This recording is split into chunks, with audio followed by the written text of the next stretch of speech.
కడప జిల్లా బ్రహ్మంగారిమఠం మండలంలోని సోమిరెడ్డిపల్లె గ్రామ పంచాయతీలో జరుగుతున్న రీసర్వే పారదర్శకంగా జరగాలని భారత కమ్యూనిస్టు పార్టీ సిపిఐ మండల కార్యదర్శి పెద్దుళ్లపల్లి ప్రభాకర్ డిమాండ్ చేశారు. ఆయన మాట్లాడుతూ బ్రహ్మంగారిమఠం మండలంలో సోమిరెడ్డిపల్లె గ్రామ పంచాయతీలో గత వారం రోజులుగా జరుగుతున్న రీసర్వేలో అవకతవకలు జరుగుతున్నాయని, అధికార ప్రతిపక్ష పార్టీల నాయకులకు అనుకూలంగా రీసర్వే అధికారులు పనిచేస్తున్నారనే ఆరోపణలు వస్తున్నాయని ఆయన పేర్కొన్నారు. నా పేరు ప్రభాకర్, భారత కమ్యూనిస్టు పార్టీ సిపిఐ బ్రహ్మంగారిమఠం మండల కార్యదర్శిని. గత వారం రోజుల నుండి బ్రహ్మంగారిమఠం మండల కేంద్రంతో పాటు సోమిరెడ్డిపల్లె గ్రామ పంచాయతీ పరిధిలో రీసర్వే జరుగుతూ ఉంది. ఈ రీసర్వేలో చాలా మటుకు అవకతవకలుగా జరుగుతూ ఉన్నట్టు ఆరోపణలు వస్తూ ఉన్నాయి.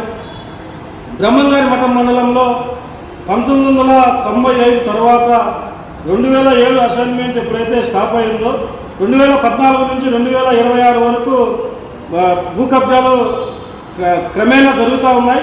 ఈ భూ కబ్జాలకు అడ్డుకట్ట వేసే అధికారి కానీ, అడ్డుకట్ట వేసే రాజకీయ నాయకుడు కానీ బ్రహ్మంగారిమఠం మండలంలో లేరు. అదే కుమారులు ఈ భూ కబ్జాలపైన కమ్యూనిస్టు పార్టీలుగా ధర్నాలు చేసి కలెక్టర్ గారికి, స్థానిక ఎంఆర్ఓలకు, ఆర్టీఓలకు వినతి పత్రాలు ఇచ్చినా కూడా వీటిపైన చర్యలు తీసుకోలేదు.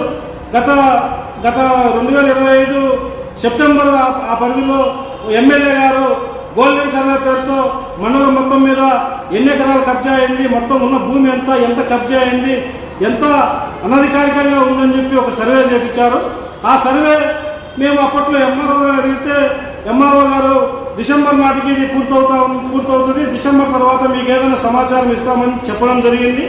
దాని ఇంతవరకు ఆ గోల్డెన్ సర్వే ఏమైందనేది ఎవరికి అంతుపట్టడం లేదు. గోల్డెన్ సర్వే పేరుతో అధికారులు ఒక 3 నెలల పాటు కాలయాపన చేసి విచ్చలవిడిగా బయట తిరుగుతూ సర్వేల పేరుతో కాలయాపన చేసి వాళ్ళ యొక్క నిధులకు సక్రమంగా రాకుండా వాళ్ళు పనిచేశారు. అదేవిధంగా ప్రభుత్వ ధనం ఆ 3 నెలల పాటు వాళ్ళకి అయ్యే ఖర్చంతా ప్రభుత్వము భరించి ప్రభుత్వ నిధులు కూడా దుర్వినియోగం చేశారు. కానీ గోల్డెన్ సర్వే పెడితే ఇంతవరకు కనీసం 1 ఎకరా కూడా బయటికి తీయని పరిస్థితి మనం బ్రహ్మంగారిమఠంలో చూస్తూ ఉన్నాం. గోల్డెన్ సర్వే పేరుతో ఏదైతే సర్వే చేసి ఏ సర్వే నెంబర్ ఖాళీ ఉంది, ఏ సర్వే నెంబర్లో ఎంత ప్రభుత్వ భూమి ఉంది, ఏ సర్వే నెంబరు ప్రజలకు అనుకూలంగా ఉందని చెప్పి సర్వే చేపించి అదంతా కూడా భూ కబ్జాదారులకు ఒక పెద్ద అవకాశంగా ఈరోజు దాన్ని మలచడంతో భూ కబ్జాదారులు యథేచ్ఛగా గోల్డెన్ సర్వే పేరుతో అధికంగా ఇంకా ఎక్కువ శాతం భూమి కబ్జా అయిందని చెప్పి మేము తెలియజేస్తా ఉన్నాం. భూ కబ్జా పేరుతో కబ్జాలైన 2014 నుంచి కబ్జా అయిన ప్రతి భూమిని రీసర్వే పేరుతో మొత్తం కూడా బయటికి తీయాలి. చీటిపాయలో 100 ఎకరాలు ఈరోజు కబ్జా అయినా కూడా ఎవరు పట్టించుకోవడం లేదు. ఆ కబ్జా అయిన భూమిని అర్హులకు ఇవ్వాలి, లేదంటే ప్రభుత్వం స్వాధీనం చేసుకోవాలి. అదేవిధంగా సోమిరెడ్డిపల్లి R&R, ఓబులరాజుపల్లి R&R, నర్సనపల్లి భూమి, అదేవిధంగా కొండగారిపల్లె భూమిలో తిప్పంతా ఆక్యుపైలో ఉంది. ఇవన్నీ కూడా కేవలం అధికార ప్రతిపక్ష పార్టీ 2 పార్టీల నాయకులు సిండికేట్ అయి మొత్తం ఎక్కడికక్కడ ఆక్రమించుకొని 100 ఎకరాలు 150 ఎకరాలు కబ్జా చేసిన పరిస్థితి బ్రహ్మంగారిమఠంలో ఉంది. ఈ రీసర్వే అధికారులు రీసర్వే పారదర్శకంగా జరగాలి. ఎక్కడ కూడా అధికార ప్రతిపక్ష పార్టీ నాయకులకు లోపడకుండా పారదర్శకంగా ప్రజలకు చేరువగా ఎవరైతే భూమి హక్కుదారులు ఉంటారో ఆ హక్కుదారులకు వాళ్ళ భూమి సొంతమయ్యేలా ఈ రీసర్వే జరగాలి. ఈ రీసర్వే పారదర్శకంగా జరగకపోతే భవిష్యత్తులో భారత కమ్యూనిస్ట్ పార్టీ సిపిఐగా పెద్ద ఎత్తున ఆందోళన చేస్తామని చెప్పి డిమాండ్ చేస్తా ఉన్నాం.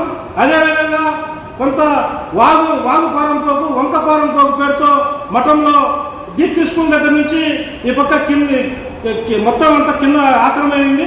అదేవిధంగా 435 సర్వే నెంబర్లో దాదాపు 8 ఎకరాల 60 సెంట్లు మొత్తం కిందికి ఆంజనేయ స్వామి గుడి కిందికి పోలేరమ్మ దగ్గరికి మొత్తం ఆక్యుపైలో ఉంది. ఇదంతా కూడా ప్రభుత్వం స్వాధీనం చేసుకోవాలా. ఏదైనా అక్రమ నిర్మాణాలు ఉన్నా కూడా వాటిని పగలగొట్టి ప్రభుత్వం వినియోగించుకోవాలని చెప్పి డిమాండ్ చేస్తా ఉన్నాం.